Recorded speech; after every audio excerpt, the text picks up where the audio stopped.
Bismillah ar-Rahman ar-Rahim. Assalamu alaikum wa rahmatullahi wa barakatuhu. Welcome to the One Word series where we look at just one word and its impact on a verse from the Quran. Today's word actually that I'd like to look at is from the very first verse of the Quran, from the very first surah of the Quran, Surah Al-Fatiha. So in Surah Al-Fatiha, Allah says, Alhamdulillahi Rabbil Alameen. And so the word I'd like to look at today is the word Rabb. Alhamdulillahi Rabbil Alameen. All praises are due to Allah, Master of all creation. So the word Rabb is usually translated as master or Lord. Now, when we translate it as master, it's actually reminding us of so many things. Because in this life, we have many different types of relationships. For example, you have the relationship between husband and wife. So a husband has certain obligations towards his wife, and he has certain rights due to him. A wife also has certain obligations and certain rights. The father and son. So the father has certain rights over his son, and he has certain obligations to his son. Similarly, the son also has those rights and obligations. Now, when it comes to the master, the opposite of the master is the slave.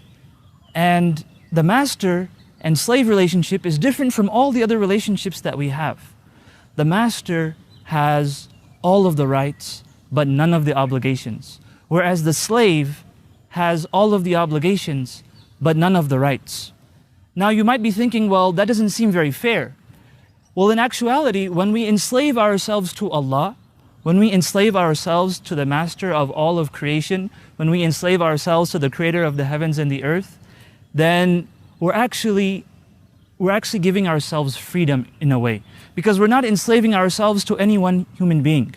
We're not enslaving ourselves to any music or any art or any man-made creation, but rather we are enslaving ourselves to somebody who is all-powerful, almighty. And so every time we hear the word Rabb in the Quran, then I want us to remember this relationship, and I want us to remember that we are slaves to the master of all of creation. Because the word Rabb doesn't just occur in the Quran a few times, but it occurs many times. So every time you hear the word Rabb, remember this idea and remember your relationship with Allah. So I ask Allah that He helps us to appreciate this relationship of master and slave. And I ask Allah subhanahu wa ta'ala that He helps us to appreciate every single word of the Quran. Jazakumullahu khair wa assalamu alaikum wa rahmatullahi wa barakatuh.